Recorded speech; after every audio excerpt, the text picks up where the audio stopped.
हम समझते हैं कि पार्लियामेंट पर कब्जा करने के लिए बहुत सारा पैसा चाहिए, बहुत सारा वोट चाहिए, बहुत सारा ये सब चाहिए, जो जो संभव नहीं है। ये वर्तमान समय में संभव नहीं है। किसी भी समय में संभव नहीं है। 16% लोग किसी भी समय में शासक नहीं बन सकते। तो दलित समाज के भीतर जो हुक्मरान बनने का भूत चढ़ा हुआ है, इस भूत को उतारने वाली ये पार्टी है। मेरे साथ बहुजन चिंतक चंद्रभान प्रसाद जी हैं, जिनको आप तमाम सोशल मीडिया प्लेटफॉर्म पर, तमाम टीवी चैनल पर, तमाम अखबारों में देखते हैं, पढ़ते हैं और सुनते हैं। आज हम उनके आवास पर हैं। उन्होंने खास SC ST समाज के जो इंटेलेक्चुअल वर्ग है उसको अपने आवास पे बुला करके कुछ मंथन और कुछ विचार विमर्श किया है। मैं जानने की कोशिश करता हूं कि आखिर वजह क्या है। सर, क्या वजह रही है कि तमाम दिल्ली NCR के जो सोशल एक्टिविस्ट हैं, बहुजन खास तौर से दलित कम्युनिटी के, उनको आपने आज यहाँ अपने आवास पर इन्वाइट किया है? देखिए, जो मेरा असेसमेंट है, 2035 तक आते आते दलित मिडिल क्लास समाप्त हो जाएगा। एक उदाहरण देता हूँ। पब्लिक सेक्टर, जिसमें सेल, भेल, ONGC, Indian oil, Bharat petroleum, ये सारी बड़ी कंपनियां हैं, इसमें अभी 42% जो पोजीशंस हैं वो कॉन्ट्रैक्ट पर हैं या डेली बेसिस पर हैं। अगर ये सरकार जीत करके तीसरी बार आती है तो 5 साल के भीतर ये 75% तक सब कॉन्ट्रैक्चुअल बेसिस पर हो जाएंगे। बिल्कुल। तो दलित मिडिल क्लास 2035 तक इतना सिमट जाएगा कि जो दलित मिडिल क्लास जो 10,000 रुपये पर डे वाली नौकरी वाले हैं, पर डे वाली नौकरी वाले, उनके घर की लड़कियों की शादी नहीं हो पाएगी, क्योंकि ऑफिसर जब नहीं पैदा हो रहे हैं तो शादियां कहाँ करेंगे। तो हम अमेरिका गए थे और अमेरिका में जीव लोगों से हमारी बातचीत हुई। उन्होंने बताया कि हमारे लिए फिजिक्स, मैथमेटिक्स हमारी प्रगति के कारण है। फिजिक्स, मैथमेटिक्स, हाँ, 2 विषय प्रगति के कारण है। इंग्लिश हम जोड़ रहे हैं बाबा साहब का, और इसलिए आइंस्टाइन को और बाबा साहब को टुगेदर ला रहे हैं। और हम समझते हैं कि पार्लियामेंट पर कब्जा करने के लिए बहुत सारा पैसा चाहिए, बहुत सारा वोट चाहिए, बहुत सारा ये सब चाहिए, जो संभव नहीं है। ये वर्तमान समय में संभव नहीं है। किसी भी समय में संभव नहीं है। 16% लोग किसी भी समय में शासक नहीं बन सकते। तो अगर हम जीव लोगों का देखें, यहूदी लोगों का, तो 1.5 करोड़ पॉपुलेशन पूरी दुनिया में है। 22% नोबेल प्राइज उनके पास गए हैं। ये बड़ी बात है। एक बार इसको थोड़ा सा दोबारा बता दीजिए। संख्या 1.5 करोड़ और 22% यहूदी लोगों की पूरी पॉपुलेशन पूरी दुनिया में 1.5 करोड़ है। पर जितने नोबेल प्राइज निकले हैं, 22% पर जूं लोगों का कब्जा है। तो अगर जूं लोग कर सकते हैं, जिनको यूरोप में शाम को 17वीं सेंचुरी में सूरज डूबने के बाद बाहर निकलने का अधिकार नहीं था, आज जो है दुनिया पर राज कर रहे हैं, तो दलित भी क्यों नहीं कर सकता है। तो दलित समाज के भीतर जो हुक्मरान बनने का भूत चढ़ा हुआ है, इस भूत को उतारने वाली ये पार्टी है।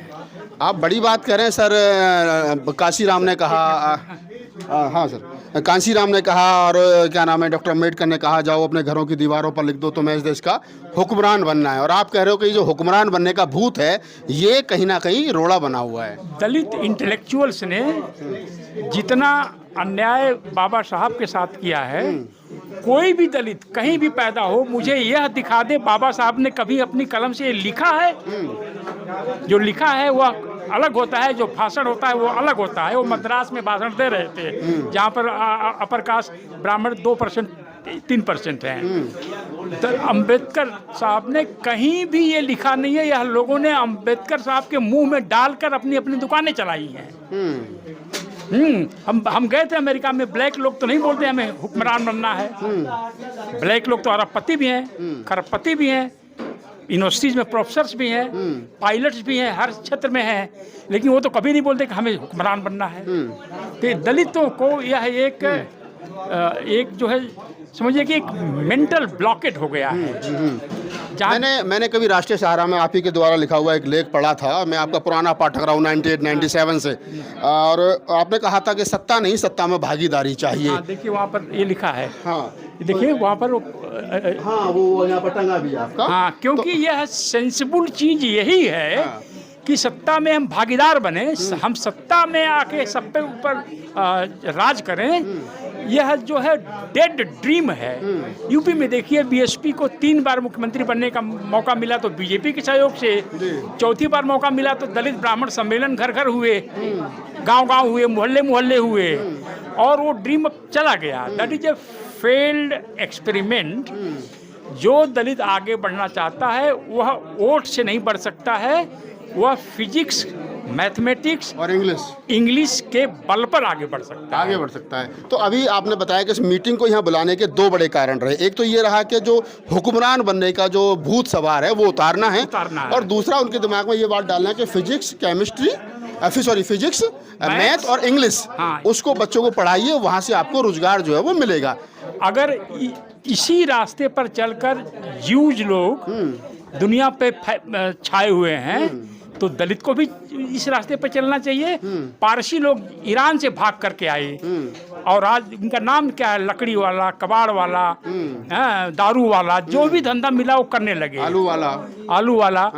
तो दलित समाज को भी फिजिक्स, मैथमेटिक्स, इंग्लिश जो पढ़ने में तेज हैं वो करें, बाकी लोग बिजनेस में जाएं। एक बड़ा सवाल निकल करके आता है चंद्रभान जी, आप तो लंबे समय से SC/ST मूवमेंट से जुड़े हैं। सवाल ये निकल करके आता है, आपको लगता है कि जिस समाज के पास आज़ादी के 75 साल के बाद में भी भरपेट खाने को खाना ना हो, 80% आबादी जो भुखमरी और गरीबी से जूझ रही हो, ऐसे में फिजिक्स, केमिस्ट्री, मैथ, इंग्लिश वगैरह जो हाई, जिनकी ट्यूशन इतनी महंगी, कैसे उसको किया जा सकता है? शुरू में ही कहा है कि जिनकी तनख्वाह 10,000 रुपये पर डे है, यह आंदोलन उनके लिए है। बाकी लोग अपना नेता वगैरह लोग उनको लिबरेट करें। हम चाहते हैं दलितों में एक नोबेल प्राइज जीता वाला एक तबका बने, बाकी लोग उनको देख करके फॉलो करेंगे। सरकारों से क्या उम्मीद है?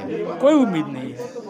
सरकार ये वाली हो, आने वाली हो। कांग्रेस के साथ काफ़ी नज़दीकी आपकी रही हैं, आप उनको प्लानिंग बताते रहे, उनके साथ बैठ के बातचीत करते रहे, उनके तमाम बड़े नेताओं के साथ में। जितना कांग्रेस से हो सकता था हमने कराया, पर बाकी के लिए दलित समाज में डिमांड ही नहीं है कि कांग्रेस इसको सुने। ये कहाँ डिमांड है कि हर गांव में, दलित मोहल्ले में डिस्टेंस एजुकेशन के द्वारा, मोबाइल फ़ोन के द्वारा उनको इंग्लिश की कोचिंग हो। समाज में कहीं डिमांड है इसकी? मैथमेटिक्स पढ़ाई जाए दलित मोहल्लों में, समाज में कहीं इसकी डिमांड है?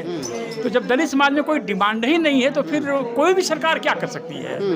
अभी हाल ही में एक डेलीगेशन रतनलाल जी और तमाम जो सीनियर एक्टिविस्ट हैं राहुल गांधी से मिले हैं, और उन्होंने सारे एजेंडे, चाहे सूरज मंडल हो, तमाम लोग मिले। उन्होंने बताया कि दलित समाज का उत्थान की मतलब किस प्रकार से हो सकता है। राहुल गांधी ने भी कुछ बातें कही हैं, जाति का जनगणना का सवाल हो, अच्छी एजुकेशन का सवाल हो, भागीदारी का सवाल हो, श्रमिकों के अच्छे भविष्य का सवाल हो, युवा न्याय, कृषक न्याय, बहुत सारी बातें उन्होंने 5 न्याय को लेकर के की। तो आपको लगता है कि अगर इन फ्यूचर कांग्रेस की सरकार बनती है, राहुल गांधी के नेतृत्व वाला जो है संगठन जो है वो सरकार में आता है, तो कुछ आपकी बातों को बल मिलेगा? देखिए, रतनलाल साहब की कोशिश बहुत अच्छी है, आई सैल्यूट दैट कोशिश। लेकिन दलित डेलीगेशन जाए, उसमें अहीर इन्वॉल्व हो, तो वह डिमांड कभी कोई पूरी करने वाला नहीं है। मतलब आप कह रहे हैं कि दलित डेलीगेशन जाए, उसमें अहीर इन्वॉल्व हो? हाँ, अहीर नहीं होना चाहिए। क्यों अहीर होना चाहिए भाई? अहीर तो आपके ऊपर लाठी सपा आपका सर फोड़ता है दलितों का। अभी देखिए, रतनलाल साहब का एक वीडियो बना रहे थे, उसी में एक अहीर आके बैठ गया और जो 7 पॉइंट बनाया था हमने, 7 पॉइंट वीडियो में कहा कि ये तो बातें सब मंडल कमीशन में लिखी हुई हैं ऑलरेडी। बताइए, अहीर अपनी, मतलब आप कह रहे हैं कि शुद्ध दलित होना चाहिए? शुद्ध दलित होना चाहिए, schedule caste, untouchable, led by चमार, उसमें भी लेड बाई चमार। हाँ, यस, क्योंकि चमार ही व्यवस्था से टकराता है। चमार ही व्यवस्था से टकराता है। आप चंद्रभान प्रसाद हैं, और मैंने जैसा बताया कि मैं बड़ा फ़ैन रहा हूँ, बड़ा पाठक रहा हूँ सर का, और साथ 95-96 से हम पढ़ते रहे, साहब को पढ़ा, और फिर हमारे लिए खुशी की बात रही कि मैंने सर के साथ मंच भी साझा किए, इंटरव्यू भी किए, और लंबी हमारी फ्रेंडशिप भी एक तरीके से मैं कह सकता हूँ रही है। आज उनकी आवाज़ पर ये मीटिंग थी, और मीटिंग का उद्देश्य क्या था वो सारी बातें मैंने सर से बारी बारी से पूछी। एक बात तो तय है कि वर्तमान समय में मुल्क में ख़ास तौर से जो सर ने कहा कि शेड्यूल कास्ट, और शेड्यूल कास्ट में भी चमार जाति जो इस देश के सिस्टम से टकरा रही है, वो उसको हाशिए पर ढकेलने की कोशिश की जा रही है, चाहे तो राजनीतिक पार्टियों के द्वारा, चाहे उन्हीं के नेताओं के द्वारा।